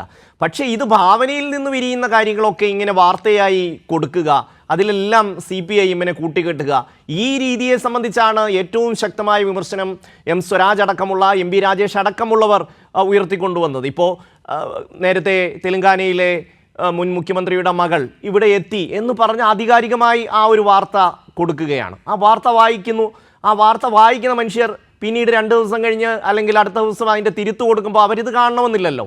അപ്പോൾ അത്രയും ആൾക്കാരിലേക്ക് ഈ തെറ്റിദ്ധാരണാജനകമായ വാർത്തകൾ, ഇത്രയും ഉത്തരവാദിത്വപ്പെട്ട, ഇത്രയും പാരമ്പര്യമുള്ള ഒരു പത്രം അത് ചെയ്യുന്നതിനെ വളരെ ശക്തമായി ചോദ്യം ചെയ്യേണ്ടതല്ലേ? ഇത്തരത്തിലിപ്പോൾ 10-ാം ഉദയത്തിന് CPIM പാലുകാച്ചി എന്ന് പറയുന്നതിൻ്റെ ഒരു എന്താ പറയുക, അത്തരത്തിലൊരു രീതിയിലേക്ക് കേരളത്തിലെ CPM-നെ എത്തിക്കുക. ഇനിയിപ്പോൾ നാളെ മുതൽ ചാനൽ ചർച്ചയ്ക്ക് വന്നിരിക്കുന്നവർക്കെല്ലാം ഇട്ടുകൊടുക്കുകയാണ് ഒരു സാധനം. CPIM-ന്റെ സംസ്ഥാന സമിതി ഓഫീസിൻ്റെ പാലുകാച്ച് ഇന്ന ദിവസം 10-ാം ഉദയത്തിനല്ലേ നടത്തിയത്. ആ രീതിയിൽ അടിസ്ഥാനരഹിതമായ കാര്യങ്ങൾ കാരണം കൃത്യമായ വിവരങ്ങൾ കൊണ്ട് CPIM-നെ ഒരർത്ഥത്തിലും അവർക്ക് പോറലേൽപ്പിക്കാൻ കഴിയില്ല എന്നവർക്ക് ബോധ്യപ്പെട്ടിട്ടുണ്ട്. പിന്നീട് ഇത്തരം കള്ളവാർത്തകൾ, വ്യാജ വാർത്തകളിലേക്ക് തിരിയുന്നത് ഒരുപക്ഷെ അതുകൊണ്ടായിരിക്കും. അത് തീർച്ചയായിട്ടും. അത് മാത്രമല്ല, ഇപ്പൊ ഇത് നമ്മളിപ്പോ ഇങ്ങനെ ചർച്ച ചെയ്യുന്നുണ്ടല്ലോ, അവരെ സംബന്ധിച്ചോളം CPIM അതിനെതിരെ തിരിഞ്ഞു എന്നുള്ള നിലയിലേക്ക് വാർത്ത ചമയ്ക്കാനായിരിക്കും ശ്രമിക്കുന്നത്. ഇങ്ങനെ 10-ാം ഉദയം എന്ന് പറഞ്ഞത് അങ്ങനെയല്ല എന്ന് എസ്റ്റാബ്ലിഷ് ചെയ്യാനായിരിക്കും. അങ്ങനെ CPM പറഞ്ഞില്ല, കൈരളിൽ അത്രയും ചർച്ചകൾ വന്നു. അല്ലാതെ ഒരു മതേതര സമൂഹത്തിൽ മതേതരമായിട്ടാണ് CPIM ചിന്തിക്കുന്നതെന്നും CPIM ഏതെങ്കിലും പാർട്ടി മതത്തിനോ ആരാധനാ സമ്പ്രദായങ്ങൾക്കോ ആരാധനകൾക്കോ എതിരല്ല എന്നുള്ള നിലവാരത്തിൽ ആ ചർച്ചയെ മുമ്പോട്ട് കൊണ്ടുപോകാനല്ല അവർ ശ്രമിക്കുക. മറിച്ച് ഇങ്ങനൊരു വാർത്ത വന്നു, ആ വാർത്തയെ അങ്ങനൊരു പാർട്ടിയല്ല CPIM എന്ന് പറയുന്നത് ആർക്ക് വേണ്ടിയിട്ടാണ്? ഉടനെ അടുത്ത വ്യാഖ്യാനം വരും, അത് മുസ്ലിം മൈനോറിറ്റിയെ സ്വാധീനിക്കാനാണ്, ന്യൂനപക്ഷങ്ങളെ സ്വാധീനിക്കാനാണ് എന്നുള്ള വ്യാഖ്യാനം പിന്നീട് ചമയ്ക്കുക. അപ്പൊ ഇവർക്ക് സൗകര്യപൂർവ്വം ഓരോ സമയത്തും ഓരോ തരത്തിൽ അതിനെ വളച്ചൊടിക്കാൻ കഴിയുന്ന വിധത്തിൽ നമ്മുടെ ഈ പൊതുബോധത്തെ നിർണയിക്കാൻ ഇവർക്ക് സാധിക്കും എന്നാണ് തെറ്റിദ്ധരിക്കുന്നത്. പക്ഷേ ഒരു കാര്യം ഉറപ്പിച്ച് പറയാം, കേരളത്തിലെ മാധ്യമങ്ങൾ നിശ്ചയിക്കുന്ന അജണ്ടയല്ല, ആ അജണ്ടയിലല്ല കേരളത്തിലെ ജനങ്ങൾ ചിന്തിക്കുകയും പ്രവർത്തിക്കുകയും ചെയ്യുന്നത്. അതിന്റെ ഏറ്റവും വലിയ തെളിവ് ഇന്നലത്തെയും ഒന്നുമല്ല. അതിന്റെ ഏറ്റവും വലിയ തെളിവ് എന്ന് പറഞ്ഞാൽ 2021 അസംബ്ലി തെരഞ്ഞെടുപ്പ് തന്നെയാണ്. അത്രയും കാലം 2020 മുതൽ 2021 തെരഞ്ഞെടുപ്പിന്റെ തലേ ദിവസം വരെ എന്താണ് അവർ നിരന്തരം പ്രചരിപ്പിച്ചുകൊണ്ടിരുന്നത്, അതിനെ ആകെ അവഗണിക്കുക മാത്രമല്ല തിരസ്കരിക്കുകയും ചെയ്തുകൊണ്ടാണ് LDF സർക്കാരിന് 2-ാം ഊഴം കേരളത്തിലെ ജനങ്ങൾ സമ്മാനിച്ചത്. അവർ തന്നെ മനസ്സിലാക്കുന്നത്. തീർച്ചയായും ജയചന്ദ്രൻ തുടരുന്നു.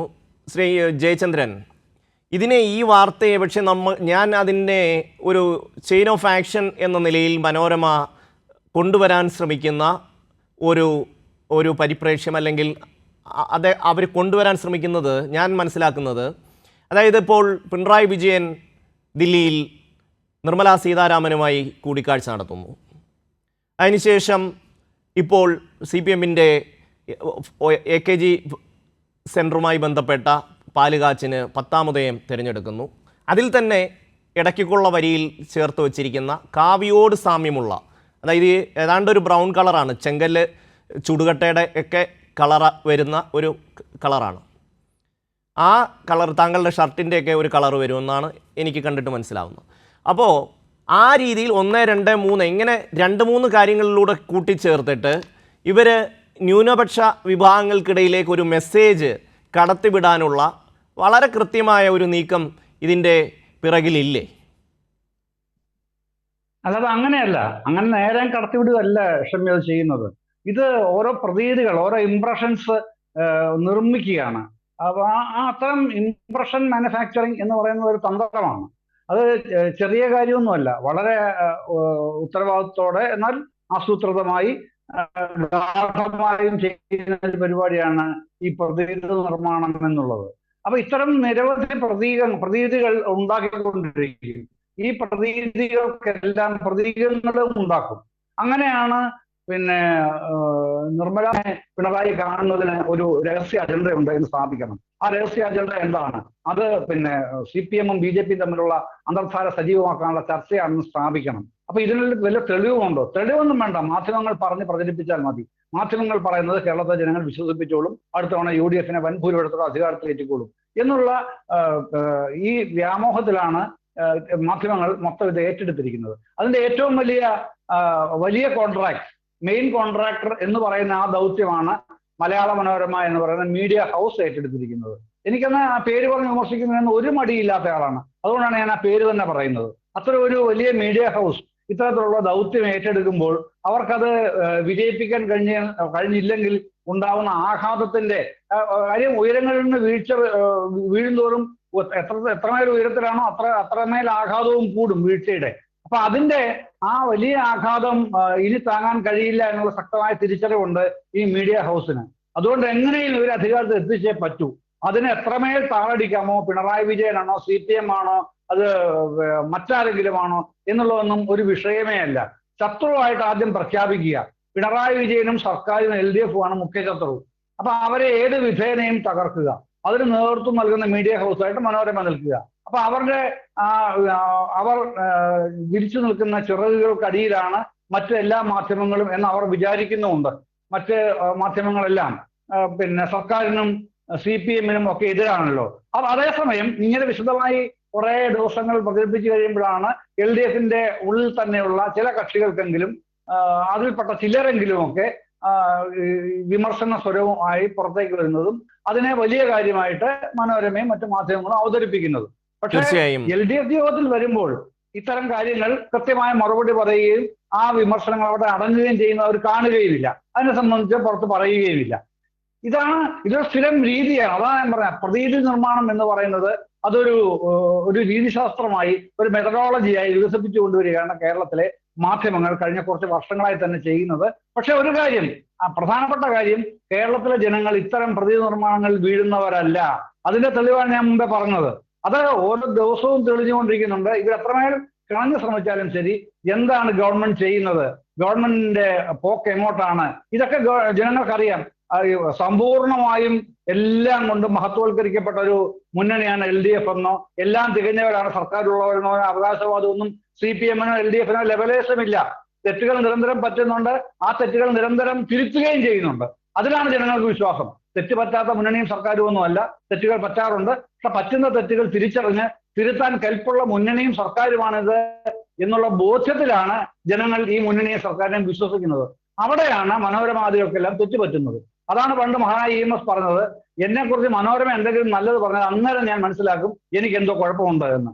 അദ്ദേഹം പറഞ്ഞത് ഇന്നും തെളിഞ്ഞു നിൽക്കുന്ന പ്രകാശപൂർണമായ വാക്കുകളാണ്, വ്യാഖ്യാനങ്ങളാണ് അതിന്നും നമുക്ക് നൽകുന്നത്. നന്ദി ശ്രീ ജയചന്ദ്രൻ പ്രതികരിച്ചതിന്. ലോക്സഭാ മണ്ഡല പുനർനിർണയത്തിനെതിരെ സംസ്ഥാനങ്ങളുടെ ഐക്യനിര യോജിച്ച പ്രക്ഷോഭത്തിന് ആഹ്വാനം ചെയ്ത് ചെന്നൈയിലെ യോഗം. പാർലമെന്റിൽ യോജിച്ച് സമരം നടത്താൻ തീരുമാനം. ഇതിനായി MP-മാർ അടങ്ങുന്ന കോർ കമ്മിറ്റി രൂപീകരിക്കും. കേന്ദ്ര നീക്കത്തിനെതിരെ ഒറ്റക്കെട്ടായി പോരാടേണ്ട സമയമാണ് ഇതെന്ന് മുഖ്യമന്ത്രി പിണറായി വിജയൻ പറഞ്ഞു. ദില്ലിയിൽ നിന്ന് സിബി ചേരുന്നു.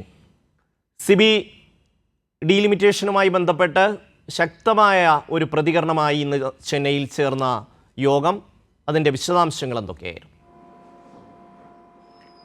ഷമി, ജനസംഖ്യ അടിസ്ഥാനത്തിലുള്ള മണ്ഡല പുനർനിർണയവുമായി ബന്ധപ്പെട്ടുകൊണ്ട് കേന്ദ്ര സർക്കാരിൻ്റെ നീക്കത്തിനെതിരെ ഒരു വലിയ പ്രതിഷേധത്തിന് തന്നെ, യോജിച്ചുള്ള പ്രതിഷേധത്തിന് ആഹ്വാനം ചെയ്തുകൊണ്ടാണ് ചെന്നൈയിലെ സമ്മേളനം ഇന്നിപ്പോൾ അവസാനിച്ചത്. ഇതിൽ ഏറ്റവും പ്രധാനപ്പെട്ട തീരുമാനം എന്ന് പറയുന്നത് ഈ ദക്ഷിണേന്ത്യൻ സംസ്ഥാനങ്ങളുടെയും അതുപോലെ തന്നെ കിഴക്കൻ സംസ്ഥാനങ്ങൾ, പ്രത്യേകിച്ച് പഞ്ചാബ്, ഒഡീഷ അടക്കമുള്ള സംസ്ഥാനങ്ങളിലെല്ലാം തന്നെയും പ്രാതിനിധ്യം ഉണ്ടായിരുന്നു. 13ഓളം രാഷ്ട്രീയ പാർട്ടികളുടെ നേതാക്കളും മുഖ്യമന്ത്രിമാരെല്ലാം തന്നെയും പങ്കെടുക്കുന്ന ഒരു യോഗം, ഒരു വലിയ യോഗം തന്നെയാണ് ചെന്നൈയിൽ കൂടിയത്. മുഖ്യമന്ത്രി പിണറായി വിജയൻ, കർണാടകയിലെ ഉപമുഖ്യമന്ത്രി ശിവകുമാർ, അതോടൊപ്പം തന്നെ തെലങ്കാനയിലെ മുഖ്യമന്ത്രി രേവന്ത് റെഡ്ഡി, അതുകൂടാതെ ഒഡീഷയിലെ മുൻ മുഖ്യമന്ത്രിയും BJD നേതാവുമായ നവീൻ പട്നായിക് അടക്കമുള്ള നേതാക്കളെല്ലാം തന്നെയും വീഡിയോ കോൺഫറൻസ് വഴി നവീൻ പട്നായിക്കും ഇതിൽ ചേർന്നു. അങ്ങനെ ഒരു 13ഓളം രാഷ്ട്രീയ പാർട്ടികളുടെ പ്രതിനിധികളാണ് ഈ ഒരു യോഗത്തിൽ പങ്കെടുക്കുന്നത്. ഇതിൽ പ്രധാനമായും ഉയർന്നു വന്ന ഒരു ആശങ്ക, ഈ ഡീലിമിറ്റേഷനുമായി ബന്ധപ്പെട്ടുകൊണ്ട് കേന്ദ്ര സർക്കാർ മുന്നോട്ട് പോകുമ്പോൾ, അതും ജനസംഖ്യ അടിസ്ഥാനത്തിൽ മുന്നോട്ട് പോകുമ്പോൾ ദക്ഷിണേന്ത്യൻ സംസ്ഥാനങ്ങളിലെ ഈ ലോക്സഭാ മണ്ഡലങ്ങളുടെ എണ്ണം കുറയുന്നു. ഈ ആശങ്ക ദൂരീകരിക്കണം. അതായത് വരുന്ന 25 വർഷം വരെ ഈ ഒരു ഡീലിമിറ്റേഷൻ പ്രക്രിയ പൂർണ്ണമായും മരവിപ്പിക്കണം എന്നൊരു ആവശ്യം കൂടി ഈ യോഗം മുന്നോട്ട് വെച്ചു. അതുകൂടാതെ ഇത് ഇനി തുടർ പ്രക്ഷോഭങ്ങളും പ്രതിഷേധങ്ങളും പാർലമെൻറ്റിനകത്തും പുറത്തും ഉണ്ടാകും. പാർലമെൻറ്റിൽ യോജിച്ച് തന്നെ ഈ വിഷയങ്ങൾ ഉന്നയിക്കും. കൂടാതെ ഇതിനായി ഒരു ജോയിൻ്റ് ആക്ഷൻ കമ്മിറ്റി തന്നെ ഇപ്പോൾ രൂപീകരിക്കാനും തീരുമാനിച്ചിട്ടുണ്ട്. അങ്ങനെ നിർണായകമായ പല തീരുമാനങ്ങളും യോജിച്ചുള്ള പ്രക്ഷോഭത്തിനെല്ലാത്തിൻ്റെയും തീരുമാനമെടുത്തുകൊണ്ടാണ് ഇന്നിപ്പോൾ ചെന്നൈയിലെ യോഗം അവസാനിച്ചത്. ഇതിൽ ഏറ്റവും പ്രധാനമായി MK സ്റ്റാലിൻ ചൂണ്ടിക്കാട്ടിയത് ഇന്നിപ്പോൾ ഒരു ചരിത്ര ദിവസം കൂടിയാണ്. പ്രത്യേകിച്ച് ഈ രാജ്യത്തിൻ്റെ സംഭാവനയ്ക്ക് വേണ്ടി ഏറ്റവും കൂടുതൽ രാജ്യത്തിന് വേണ്ടി സംഭാവന ചെയ്ത ദക്ഷിണേന്ത്യൻ സംസ്ഥാനങ്ങളുടെ ഫെഡറൽ അവകാശങ്ങൾക്ക് വേണ്ടിയുള്ള ഒരു യോഗം കൂടിയാണെന്ന് MK സ്റ്റാലിൻ വിശേഷിപ്പിച്ചു. ദക്ഷിണേന്ത്യൻ സംസ്ഥാനത്തോടുള്ള വിവേചനം അവസാനിപ്പിക്കണമെന്നും MK സ്റ്റാലിൻ ആവശ്യപ്പെട്ടു. മുഖ്യമന്ത്രി പിണറായി വിജയൻ ചൂണ്ടിക്കാട്ടിയത് ഇത് കൃത്യമായി ഫെഡറലിസം എന്ന് പറയുന്നത് സംസ്ഥാനങ്ങൾക്ക് ലഭിക്കേണ്ട അവകാശമാണ്, അത് കേന്ദ്രത്തിൻ്റെ ഒരു ഔദാര്യമല്ല. മാത്രമല്ല ബഹുസ്വരതയാണ് രാജ്യത്തിന് വേണ്ടത്. പക്ഷേ ഇവിടെ ആ ഒരു ബഹുസ്വരത ഇല്ലാതാക്കാനുള്ള ശ്രമം കേന്ദ്ര സർക്കാർ നടത്തുന്നു. ഇതിനെതിരെ വലിയ രീതിയിലുള്ള പ്രതിഷേധം ഉയർന്നു വരണമെന്ന് മുഖ്യമന്ത്രി പിണറായി വിജയനും ചൂണ്ടിക്കാട്ടി. അങ്ങനെ എല്ലാ സംസ്ഥാനത്തെയും അല്ലെങ്കിൽ ഈ ദക്ഷിണേന്ത്യൻ സംസ്ഥാനങ്ങളെല്ലാം തന്നെയും കേരളം, കർണാടക, തെലങ്കാന, തമിഴ്നാട്, അതോടൊപ്പം തന്നെ മറ്റുള്ള ഈ ഇവിടെ കിഴക്കൻ സംസ്ഥാനങ്ങളിലേക്ക് പോയാൽ ഒഡീഷ അടക്കമുള്ള സംസ്ഥാനങ്ങൾ, പഞ്ചാബ് മുഖ്യമന്ത്രി ഭഗവത് മാൻ അടക്കമെല്ലാം തന്നെയും ഈ യോഗത്തിൻ്റെ ഭാഗമായിരുന്നു. എന്തായാലും വലിയൊരു സമര പോരാട്ടം, അതും യോജിച്ചുള്ള പ്രക്ഷോഭത്തിനെല്ലാം തന്നെയും രൂപം കൊടുത്തുകൊണ്ടാണ് ഇന്ന് ചെന്നൈയിലെ ഈ ഒരു സമ്മേളനം അല്ലെങ്കിൽ ഈ യോഗം അവസാനിച്ചത്. ഷമ്മി, സിബി, ഈ ഡീലിമിറ്റേഷൻ അത്ര നിസ്സാരമല്ല. ഇത് നേരത്തെ MK സ്റ്റാലിനൊക്കെ പറഞ്ഞതുപോലെ, അതായത് നോർത്ത് ഇന്ത്യ കൊണ്ട് തന്നെ ഇപ്പോൾ ബീഹാർ, മധ്യപ്രദേശ്, UP, രാജസ്ഥാൻ അടക്കമുള്ള സംസ്ഥാനങ്ങളിൽ വലിയ തോതിൽ സീറ്റുകളുടെ എണ്ണം വർദ്ധിക്കും. അതായത് ഒരു രാഷ്ട്രീയ പാർട്ടിക്ക് ദില്ലിയിൽ അധികാരത്തിലെത്താൻ നോർത്ത് ഇന്ത്യയിലെ സീറ്റുകൾ മാത്രം മതി എന്നൊരു സാഹചര്യത്തിലേക്ക് കാര്യങ്ങൾ മാറുന്നു എന്നുള്ളതാണ്. അതൊരു വലിയ അപകടകരമായ ഒരു സാഹചര്യമാണ്. അതാണ് ഈ MK സ്റ്റാലിനും മുഖ്യമന്ത്രി പിണറായി വിജയനും അടക്കമുള്ളവർ ചൂണ്ടിക്കാണിക്കുന്നത്. ഷമ്മി, തീർച്ചയായും ഇതിലെ ഒരു രാഷ്ട്രീയം കൃത്യമായി വ്യക്തമാണ്. കാരണം ഒരു ഡീലിമിറ്റേഷൻ നടപ്പിലാക്കുമ്പോൾ ഏറ്റവും പ്രധാനപ്പെട്ട ദക്ഷിണേന്ത്യൻ സംസ്ഥാനങ്ങളിലെ ലോക്സഭാ മണ്ഡലങ്ങളുടെ എണ്ണം കുറയുന്നു എന്നുള്ളതാണ്. ഇപ്പോൾ തന്നെ 24% പാർലമെൻറ്റിൽ ദക്ഷിണേന്ത്യൻ സംസ്ഥാനങ്ങളിൽ നിന്നുള്ള MPമാരുടെ ഒരു പ്രാതിനിധ്യം എന്ന് പറയുന്നത്. ഈ 24% എന്നുള്ളത് നിലനിർത്തുകയോ അല്ലെങ്കിൽ ഇത് കുറയുകയോ ചെയ്യുമ്പോഴും ഇതിൽ ഏറ്റവും പ്രധാനപ്പെട്ടത് ഉത്തരേന്ത്യൻ സംസ്ഥാനങ്ങൾ, പ്രത്യേകിച്ച് BJPക്ക് സ്വാധീനമുള്ള UP, ബീഹാർ, മധ്യപ്രദേശ്, രാജസ്ഥാൻ അടക്കമുള്ള സംസ്ഥാനങ്ങളിൽ ലോക്സഭാ മണ്ഡലങ്ങളിൽ വലിയ തോതിൽ ഉയരുന്നു. ജനസംഖ്യാ നിയന്ത്രണം 1976 ജനസംഖ്യാ നിയന്ത്രണം ഏറ്റവും ഫലപ്രദമായി നടപ്പാക്കിയ ദക്ഷിണേന്ത്യൻ സംസ്ഥാനങ്ങളാണ് കേരളവും തമിഴ്നാടും ഉൾപ്പെടെയുള്ള സംസ്ഥാനങ്ങൾ. ഈ സംസ്ഥാനങ്ങൾക്കെല്ലാം വലിയ പുനർനിർണയവുമായി ബന്ധപ്പെട്ട് ഇന്ന് ചെന്നൈയിൽ ചേർന്ന യോഗത്തിൽ മുഖ്യമന്ത്രി പിണറായി വിജയൻ സംസാരിച്ചു. കേന്ദ്ര സർക്കാരിൻ്റെ ഈ നീക്കത്തിനെതിരെ ഒറ്റക്കെട്ടായി പോരാടണമെന്നാണ് മുഖ്യമന്ത്രി ആവശ്യപ്പെട്ടത്. തമിഴ്നാട് മുഖ്യമന്ത്രി MK സ്റ്റാലിനാണ് യോഗം വിളിച്ചു ചേർത്തത്. സിബിയാണ് വിശദാംശങ്ങൾ നൽകിയത്. ഇന്നത്തെ ഈവനിംഗ് ഡിബേറ്റ് പൂർണ്ണമാകുന്നു.